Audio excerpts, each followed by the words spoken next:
गिरीशलाल एक खुशहाल व्यक्ति था, जिसके लिए परिवार की खुशी ही सबसे बढ़कर थी। शायद यही कारण था कि वो अपनी पत्नी को महिलाओं की फैक्ट्री में काम करने देता और कभी कभार उसके लेट आने पर उसके लिए खाना भी बना के रखता था। ऐसे ही एक दिन, अजी माफ करिएगा, आज काम से निकलने में थोड़ी देर हो गई थी, तो सोचा सोनू को भी साथ लेते आऊं।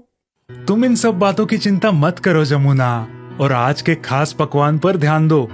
आज चिकन ताजा मिल गया था तो बना दिया तुम सभी के लिए। मैंने कुछ अच्छे ही कर्म किए होंगे, इसीलिए तो मुझे आप जैसा पति मिला। हाँ माँ, पिताजी बहुत बढ़िया खाना बनाते हैं।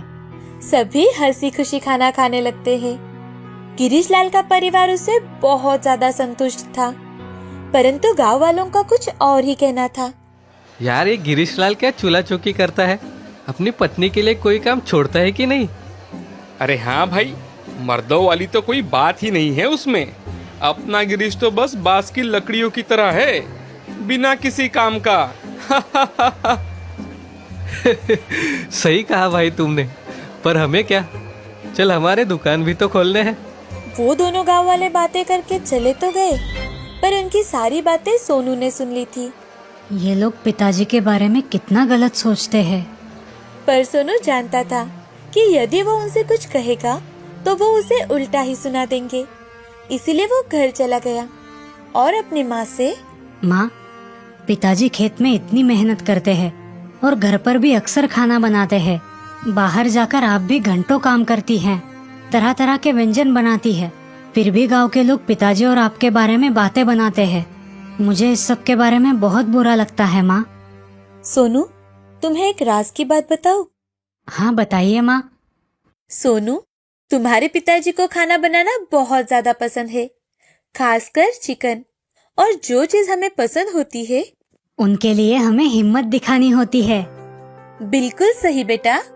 अपनी माँ की बातें सुनकर सोनू समझ चुका था कि उन दोनों गांव वालों की सोच कैसी बदलनी होगी। गिरीशलाल और जमुना की सालगिरह नजदीक आ रही थी। सोनू ने उन दोनों काकाओं को आमंत्रित करने की अपने माँ पिता से बात की। दोनों ने खुशी खुशी हाँ कह दिया। फिर सोनू उन दोनों काकाओं से, काका, परसों पिताजी और माँ की शादी की सालगिरह है। ज्यादा कुछ बड़ा तो नहीं कर रहे, लेकिन आप दोनों को जरूर आना होगा। अब तुम इतना कह ही रहे हो बेटा, तो क्यों नहीं? हाँ हाँ बेटा, हम जरूर आएंगे। गिरीशलाल हमारा दोस्त जो ठहरा। सालगिरह का दिन आ गया। सोनू ने अपने माँ पिताजी की आरती की और उन्हें टीका लगाया। सालगिरह की लाखों बधाइयाँ। धन्यवाद बेटा। बहुत बहुत धन्यवाद बेटा। ये जोड़ी बनी रहे। गिरीशलाल और जमुना ने भगवान के आगे हाथ जोड़े और उन्हें सभी खुशी और सुविधाओं के लिए धन्यवाद दिया। फिर आई बारी पकवानों की, जिसके लिए दोनों काका आए थे। हमारी खुशी का हिस्सा बनने के लिए शुक्रिया। खाने का मजा लीजिए। शौक से। दोनों अतिथियों के सामने चिकन और चावल रखा था और साथ में सुरन की सब्जी, मक्के की रोटी भी। मीठे में खीर बनाई गई थी। खाना देखते ही दोनों अतिथि खाने पर टूट पड़े और खाने के बाद जमुना से, वाह भाभी वाह, आपने तो मानो सीधे स्वर्ग के दर्शन करा दिए। इतना बढ़िया चिकन और उसके बाद खीर, मजा ही आ गया। हाँ भाई गिरीश, तुम बहुत भाग्यशाली हो जो जमुना भाभी तुम्हारी जिंदगी में आई। और हाँ भाई, चिकन सबसे अलग और बहुत ही लाजवाब था। गिरीशलाल और जमुना एक दूसरे की ओर देखकर मुस्कुराए और फिर सोनू ने उन दोनों से कहा, काका, इसमें कोई शक नहीं कि पिताजी और माँ एक दूसरे को पाने के लिए भाग्यशाली है। परंतु क्या आप जानते हैं कि ये चिकन पिताजी ने बनाया था, वो भी उनकी खास रेसिपी से, बांस में। क्या बात कर रहा है सोनू? हो ही नहीं सकता। जी भाई साहब, यही सच है। सोनू के पापा ने ही सारे पकवान तैयार किए थे। मैंने तो मुंह मीठा करने के लिए सिर्फ खीर बनाई थी। दोनों गांव वाले हक्का बक्का होकर गिरीशलाल को देख रहे थे, जो उन्हें देख मुस्कुरा रहा था। उम्मीद है तुम दोनों को खाना पसंद आया होगा। इस सब के बाद उन दोनों को अपनी सोच पर शर्मिंदगी महसूस हुई। तो मानते हैं ना काका कि बम्बू कमाल कर सकता है? हाँ बेटा, इसमें कोई शक नहीं। गिरीशलाल, तुम दोनों के लिए तोहफा तो नहीं लाए हम, पर हाँ, हम तुम्हें भेंट के तौर पर हमारी एक खाली दुकान देना चाहेंगे। हाँ गिरीशलाल, तुम इसे हमारी माफी भी समझ लेना। माफी? किस बात की? पिताजी, भेंट स्वीकार कर लीजिए। गिरीशलाल और जमुना सोच ही रहे थे कि दुकान का क्या करे कि तभी सोनू ने उन्हें युक्ति सुझाई कि क्यों न वो गिरीशलाल के हाथों की बाम्बू स्पेशल चिकन वहाँ बेचे। ऑर्डर्स लेने के लिए गिरीशलाल थोड़ा हिचकिचा रहा था, पर जमुना ने इस युक्ति में भरोसा जताया। उन्होंने स्पेशल बाम्बू चिकन बेचना शुरू कर दिया। इस बांस के चिकन के धंधे में गिरीशलाल ने बहुत तरक्की की। और तो और गिरीशलाल से प्रेरित होकर बहुत से आदमी अपने अपने घरों में खाना बनाने की कला को आजमाने लगे। कला ना ही जाति देखती है, ना ही लिंग, वो बस देखती है हमारा जोश और हमारा प्रेम। इसीलिए हमें हर किसी के कला और गुणों का सम्मान करना चाहिए। हरिहर नाम के गांव में एक राघव नाम का आदमी अपने परिवार के साथ रहा करता था। राघव के परिवार में उसकी पत्नी सुमति, बेटा अशोक और बेटी सुधा रहा करती थी। राघव हर दिन खेत में काम करके अपना गुजारा किया करता था। अशोक भी अब बड़ा हो रहा था। अशोक का कॉलेज पूरा हो जाने के बाद अशोक नौकरी की तलाश में इधर उधर घूम रहा था, मगर उसे नौकरी नहीं मिल रही थी। इसलिए एक दिन राघव अशोक से, बेटे, जब तक तुम्हें कोई नौकरी नहीं मिल जाती तब तक तुम मेरे साथ खेत में काम किया करो। ठीक है पिताजी, मैं आपके साथ काम करूंगा। चलो, आज से ही मेरे साथ काम पर चलो। ऐसा कहकर राघव अपने बेटे अशोक के साथ चला जाता है। अब अशोक भी उसके साथ काम किया करता था। अशोक अपने पिताजी से कहता है, पिताजी, मैं सोच रहा हूँ कि अगर हमने हमारी खेती के साथ 2 भैंसें पाल ली तो हमारा फायदा ही होगा। अशोक, तुम सही कह रहे हो, मगर जब तुम्हें जॉब लग जाएगी तब इन भैंसों का कौन करेगा? पिताजी, वो देखा जाएगा। फिलहाल हम भैंसे ले लेते हैं। ठीक है बेटे। राघव अब 2 भैंसे खरीद कर लाता है और भैंसे खरीदने के बाद उन्हें घर जाकर उनकी अच्छी तरह से देखभाल करता है। उसकी 2 भैंसे बहुत दूध दिया करती थी। वो दूध राघव बाजार जाकर बेचा करता था। कभी कभी सुमति दूध का छाछ भी बनाया करती थी। वो छाछ इतना स्वादिष्ट बनता था कि उनके घर के सभी बड़े स्वाद से पिया करते थे। एक दिन उसकी माँ सुमति की तबीयत अचानक खराब हो गई। उन्हें डॉक्टर के पास लेकर गए तो डॉक्टर ने बताया कि जी, उन्हें माइल्ड हार्ट अटैक आया है और उनका हमें जल्द से जल्द ऑपरेशन करना पड़ेगा, नहीं तो उनकी जान को खतरा भी हो सकता है। नहीं डॉक्टर साहब, उसके इलाज में कोई कमी नहीं रहनी चाहिए। कितना खर्चा आएगा लगभग ऑपरेशन को? खर्चा तो बहुत आएगा, लगभग 5 लाख तक। ऐसा कहकर डॉक्टर वहाँ से चले जाते हैं। उनके पास उतने रुपए ना होने के कारण वो सोच में डूब गए और पैसे कहाँ से लाए इसके बारे में सोचने लगे। तभी अशोक राघव से, पिताजी, हमारे पास कितने पैसे हैं? सब कुल मिलाकर 1 लाख ही होंगे। बाकी के पैसे कैसे आएंगे अशोक? पिताजी, हम हमारी जमीन बेचकर माँ का ऑपरेशन करवा सकते हैं। वैसे भी इतने पैसे कहाँ हैं हमारे पास? हमें कुछ ना कुछ तो करना ही होगा। पैसे बेचकर कुछ नहीं होगा।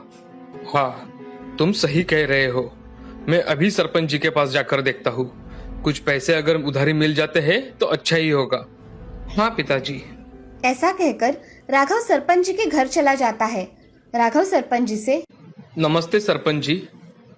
नमस्ते राघव, आज यहाँ कैसे आना हुआ? सरपंच जी, मुझे पैसों की सख्त जरूरत है। अगर आपके यहाँ से मुझे कुछ मदद मिल जाती तो बहुत अच्छा होता। कितने रुपए चाहिए थे राघव तुम्हें? जी, मुझे 5 लाख रुपए चाहिए थे। मगर इतने पैसे मैं तुम्हें कैसे दे सकता हूँ राघव? तुम एक काम करो, तुम्हारी जमीन मेरे पास गिरवी रख दो और पैसे लेकर जाओ। राघव बड़ी दुविधा मनस्थिति में पड़ गया। उसने आगे पीछे ना सोचकर अपनी जमीन बेच डाली और सरपंच जी से पैसे लेकर अस्पताल में सुमति का ऑपरेशन करवाया। ऑपरेशन होने के बाद सुमति कुछ ही दिनों में स्वस्थ हो गई। उसे स्वस्थ देख सभी खुश थे, मगर अब अशोक और राघव दिन भर सोच में डूबे रहते थे। उनकी खेती भी चली गई थी और कमाने का कोई जरिया अब उनके पास नहीं था। सिर्फ एक भैंसों का सहारा था। उनके भरोसे घर तो नहीं चल सकता था। एक दिन सुधा अशोक से, भैया, माँ कितना अच्छा छाछ बनाती है। हम अगर छाछ बनाकर बेचे तो हमें ज्यादा मुनाफा मिलेगा। हाँ, विचार तो तुम्हारा अच्छा है सुधा, मगर हमारे गांव में छाछ इतनी मात्रा में नहीं बेचा जाएगा। ये शहर में बेचा जाए तो मुनाफा होगा। हाँ भैया, हम ऐसा भी कर सकते हैं।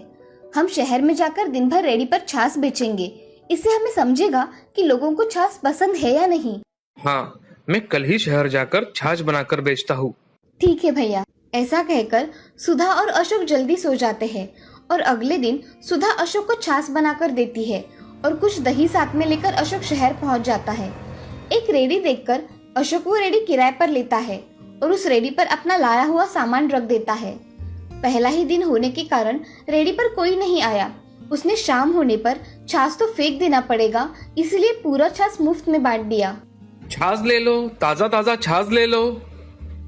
उसकी बातें सुन आने जाने वाले लोग अशोक के पास जाकर छाछ मुफ्त में पीने लगे। एक आदमी अशोक से, अरे भाई, तुम्हारा छाछ तो बहुत स्वादिष्ट है और मुझे तो ये बहुत पसंद आया है।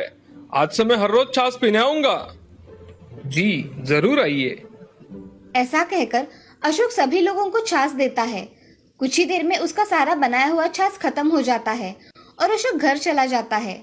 आज उसकी एक भी रुपए की कमाई नहीं हुई थी, इसीलिए अशोक थोड़ा नाराज था, मगर उसने छाछ शाम के समय में फ्री दे दिया।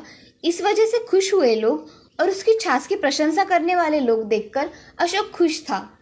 अगले दिन अशोक सुबह उठकर अपना सारा काम करके सारी तैयारियां करके शहर निकल जाता है और शहर जाते ही रेडी किराए पर लेकर उस पर छाछ का सारा सामान रख देता है। सुबह होने के कारण अशोक के रेडी पर बहुत कम लोग आते हैं। जैसे ही दोपहर होने लगती है, उसके रेडी पर लोग आने लगते हैं। तभी एक बूढ़ा आदमी, बेटे, मुझे एक गिलास छाछ देना। जी अभी देता हूँ। ऐसा कहकर अशोक बूढ़े आदमी को एक गिलास छाछ दे देता है। बूढ़ा आदमी छाछ पीकर पैसे देकर वहां से चला जाता है। अशोक के रेडी पर दिन भर में बहुत सारे लोग छाछ पीने आते हैं और उसके हाथ की छाछ पीकर सभी लोग उसकी तारीफ करके वहां से चले जाते हैं। अशोक की दिन भर की कमाई अच्छी होने के कारण आज वो बहुत खुश था। अशोक आज जल्दी घर चला जाता है और खुशी खुशी अपने सारे काम करने लगता है। उस दिन से अशोक सुबह जाकर अपना छाछ बनाकर रखा करता था। छाछ भी लोगों को बहुत पसंद आने लगा था। अब अशोक का पूरा महीने भर का खर्चा उसकी छाछ बेचने से निकल जाता था।